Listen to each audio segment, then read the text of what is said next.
when coming to God, every person thinks that he will start showering them with material blessings, and thus, in their understanding, they will become happy. But God does not do this, and here is why. In fact, we all know very little about what happiness really is. If we knew, everyone would radiate it, instead of walking around and thinking about how to solve the next problem. Our world is a prison.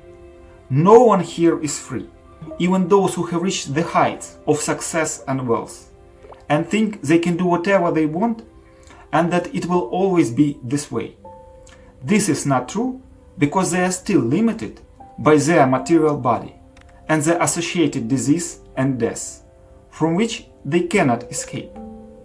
Agree, no one tries to become happy in prison, because it's impossible. To increase the comfort of their stay in it, yes, but not to become happy.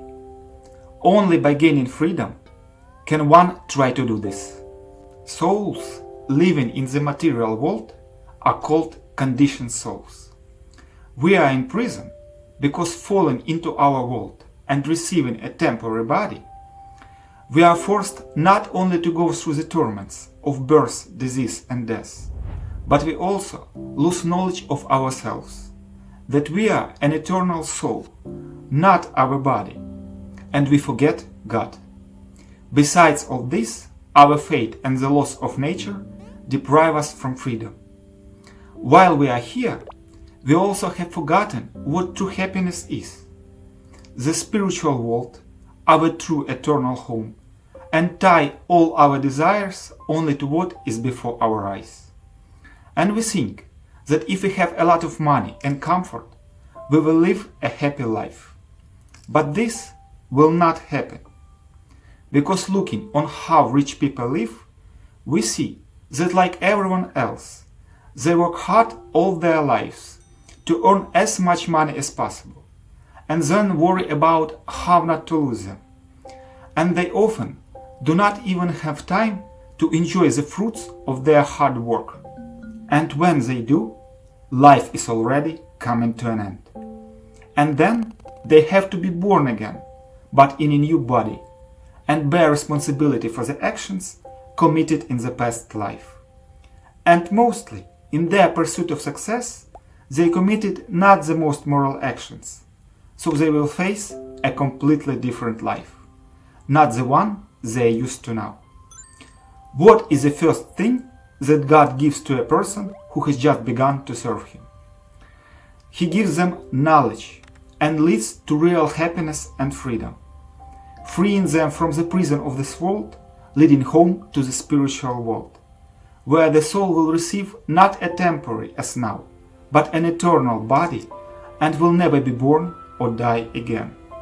Freedom is having complete knowledge of oneself, God, the structure of His creation, and the ability to be completely independent of any material attachments that prevent a person from attaining eternal life and happiness.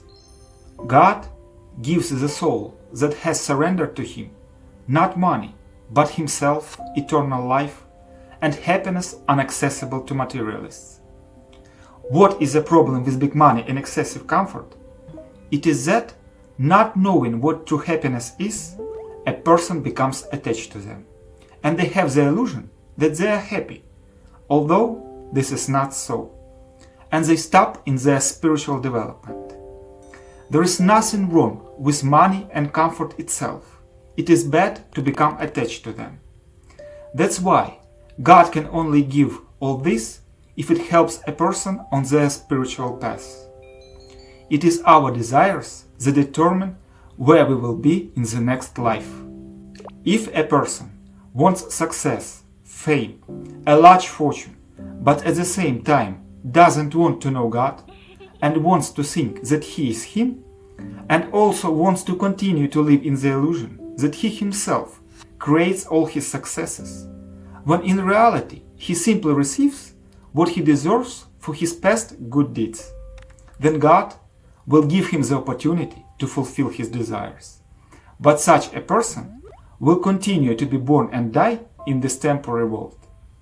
But if a person wants true happiness, eternal life, prosperity, peace, wants to know God and restore his forgotten relationship with Him, then God frees such a person from all the consequences of his past bad deeds and personally helps him to return home and attain all this. All that needs to be done is simply remember God, start and continue to know Him, and not sin intentionally. That's all. And if you have any questions, I will be happy to answer them.